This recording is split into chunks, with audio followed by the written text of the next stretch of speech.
Thank you so much for watching our video.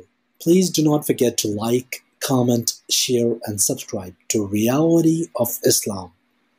ROI की speeches को subscribe करके bell icon पर ज़रूर क्लिक करें।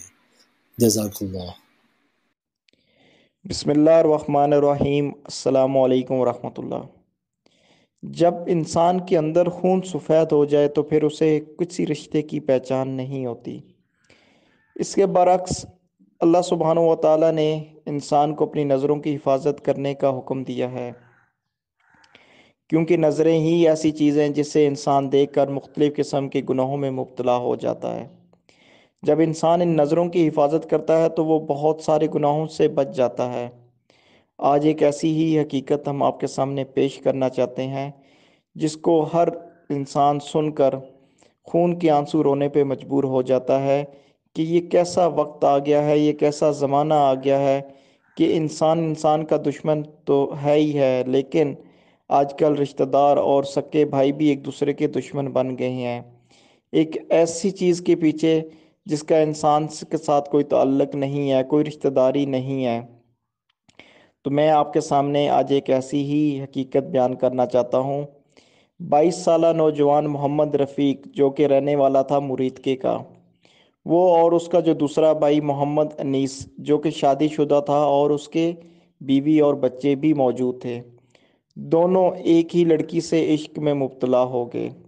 लड़की उनके अपने मोहल्ले की थी जिससे वो दोनों बात करते थे। बड़ा भाई तो पहले ही उससे बात करता था, लेकिन जब उसको ये मालूम हुआ कि उसका छोटा भाई भी उसी ही लड़की से बात करता है तो उसको शदीद गुस्सा आया।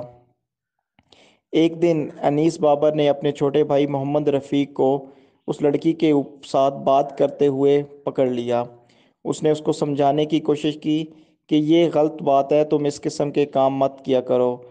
जबकि रफ़ीक को पहले ही मालूम था कि उसका बड़ा भाई उससे बात करता है, तो उसने कहा कि मैं तो बात करता हूँ, लेकिन मुझसे ज़्यादा गुनाह आप कर रहे हो, क्योंकि आप शादीशुदा हो और आपके बच्चे भी हैं। इन तमाम बातों को सुनकर अनीस बाबर को इंतहाई गुस्सा आया और उसने गुस्से में आकर अपने ही भाई को मार डाला। लेकिन उसके बाद उसने पुलिस में जो रिपोर्ट दर्ज करवाई, उसने कहा कि उसके अपने ही रिश्तेदार, उसके करीब के जो रहने वाले थे, उन्होंने मेरे भाई को कत्ल किया है। बाद में जब लड़की को और उन लोगों को गिरफ्तार किया गया और तफ्तीश की गई तो ये बात खुल के सामने आ गई कि दोनों ही भाई जो थे वो एक लड़की से बात करते थे और लड़की ने भी इस चीज़ का इतराफ़ किया।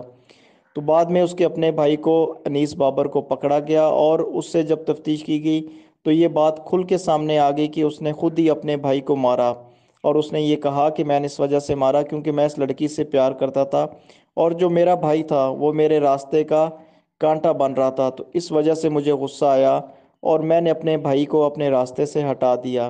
तो इस चीज़ को देखकर आज हम अपने आप को देखें कि हम गुनाहों में किस तरह मुब्तला हो रहे हैं और ऐसे गुनाहों में धंसते जा रहे हैं जिसका हमारी ज़िंदगी से कोई ताल्लुक ही नहीं है। क्योंकि अल्लाह सुब्हानहू व तआला ने इंसान के लिए जायज़ और हलाल रिश्ते पैदा किए हुए हैं, लेकिन जब हम उन हलाल रिश्तों और जायज़ रिश्तों को छोड़कर गुनाहों और ज़िना की तरफ जाते हैं तो इस किस्म के मसाइल जो होते हैं वो हमारी ज़िंदगी में आ जाते हैं और शैतान हमसे ऐसे गुनाह करवा देता है जिसका अजाला बहुत मुश्किल है, क्योंकि फिर इसका अजाब इस दुनिया में भी होता है और मरने के बाद भी अजाब है।